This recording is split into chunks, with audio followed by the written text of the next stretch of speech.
Yo, so for today's video guys is i-share ko lang kung ano yung ginawa namin ngayon at ipapakita ko sa inyo kung paano kami gumawa ng bahay na container van. Okay, ore.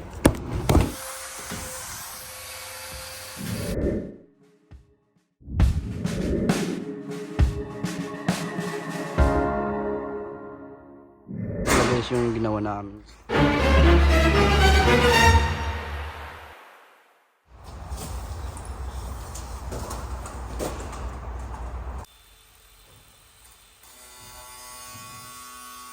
Habang ako dito ay busy sa aking ginagawa at yung kasama ko namang Pinoy is busy din sa loob na nagwa-wiring siya ng mga electrical.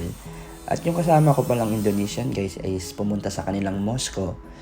Alas 2 pa sa babalik. Kaya hintayin natin siya para may kasama tayong magbubong.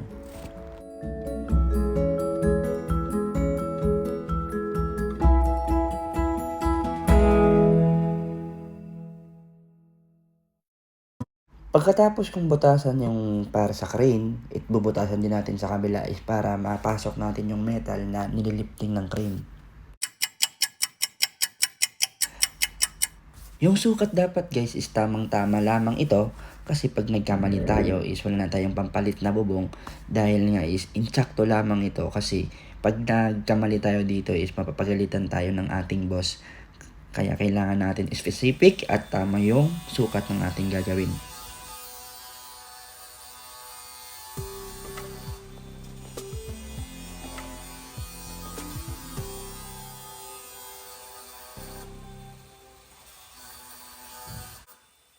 At syempre guys is kailangan nating pulido at maganda yung gawa natin para ma-satisfied yung customer natin.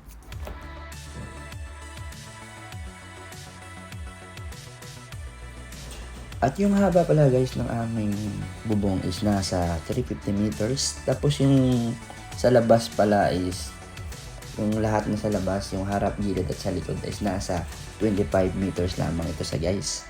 Sobrang liit lang ng kanyang tinatawag sa amin is parang bulada. Yun guys.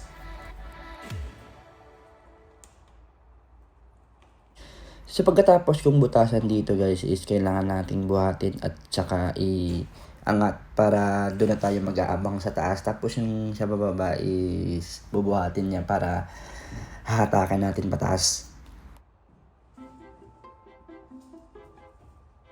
So pagkatapos ko nang ilagay sa gilid ang bubong guys is dito is magwa-wiring muna yung kasama kong Pinoy. Tutulungan ko muna siya kasi nga mag-aabang siya ng wire para sa 6 na ilaw.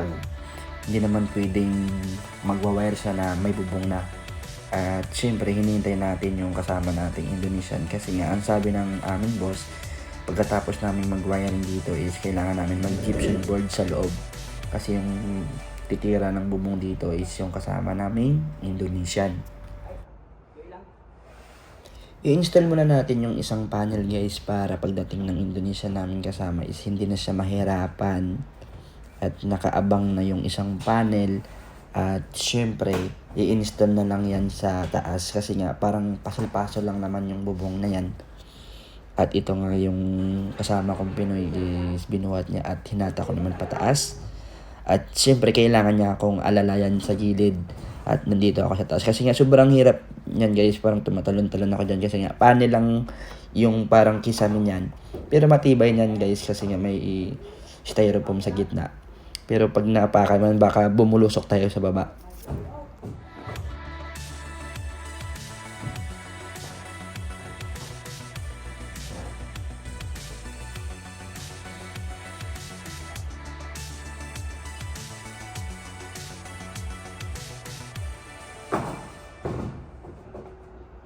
Pagkatapos namin ilagay yung bubong, ito na nga is kailangan mo na nating ipiso o tinatawag na kailangan natin yung iskruhan kasi nga para hindi siya maano ng hangin. At syempre meron din yung sa taas guys na pangbubong na screw. Okay, ore. Yung, smile.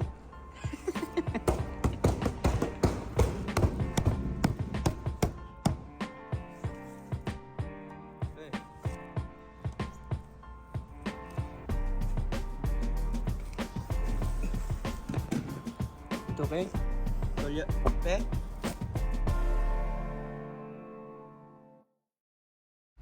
Habang tinutulungan ko dito yung Indonesian guys is hindi mapasok yung metal na para sa crane.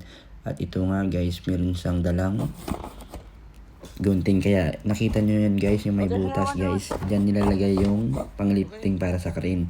At kailangan natin yung tamang sukat kasi pag nagkamali tayo dyan is hindi papasok yung metal na yan. So ito na nga guys. Yung sa kabila pa guys is kailangan niyang gupitan guys kasi nga hindi makapasok. Okay lang naman guys sa taas ng bubong yung kailangan gupitan kasi nga nilalagyan namin ng silicone yan para hindi makapasok yung tubig. At siyempre guys, sobrang tibay nito guys.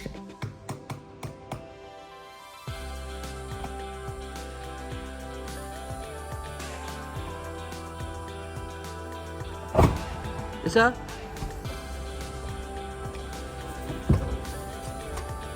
Okay. Correct.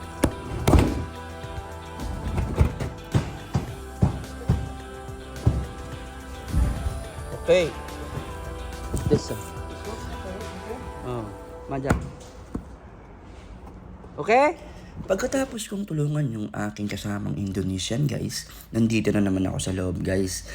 Nakikita nyo naman na nilalagyan ko ng silicone yung gypsum board sa likod. Pagkatapos nating lagyan ng silicone sa likod guys, is kailangan na nating i-screw. Ito pala yung ginagamit naming tools na electric na itinatawag na pangalan niya is Healthy. Hindi ko lang alam kung anong insaktong pangalan ng tools nito guys.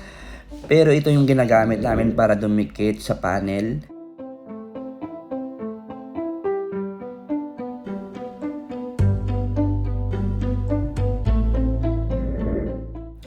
So yun na nga guys, pagkatapos akong tulungan ng aking kasama at siya naman pala yung taga-putol ng mga maliliit na sa gilid at ako pala yung taga-screw dito guys. So kung makikita nyo guys, meron palang may mga butas na nakaabang na wire. 6 po yung butas guys at nakaabang yung wire para sa 6 na ilaw. So kung makikita nyo guys, yung kasama kong Pinoy is nagpuputol muna at kailangan muna natin itabi itong tinatawag na panel na binubong namin kanina ng kasama naming Indonesian kasi nga is sagabal po ito sa gilid at kailangan natin kumuha ulit ng bagong gypsum board. So ito na nga guys, nilaliptin ko na ng fork clip at kailangan natin ilapag sa gilid.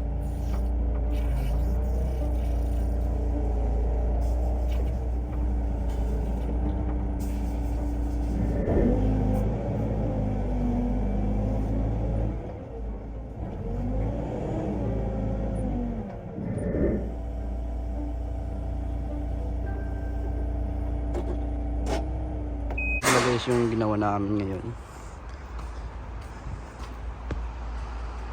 Yun. Guys, pasukin natin kung ano yung ginawa namin ngayon. So ito nga, makikita nyo guys, gypsum board na yung sa taas.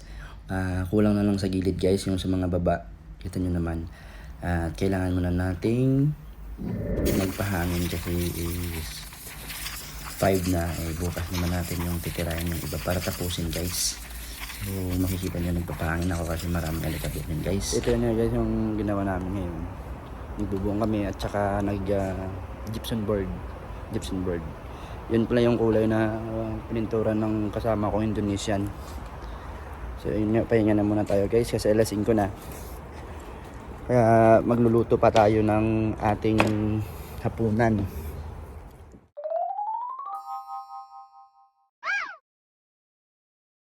Yung ibang ginawa namin guys is hindi ko na napakita yung video kasi nga kasama namin yung sadyang nim namin dyan. Kita nyo naman may ginagamit siyang pangpadikit dyan guys kasi meron kaming gagamiting tile na para idikit dyan sa plywood na 3/4. Ito pala yung gagamitin namin guys, kita nyo. Ito yung gagamitin namin pang tile. As you can see guys, parang guma lamang siya. So ito na nga guys yung ginawa namin ngayon. Nakita nyo naman. Nagmasilya kami. Yung tawag pala dito sa Korea is pada. Yung pada to ginamit ng pada. Nakatile na pala. Tapos tumira yung sasadyang.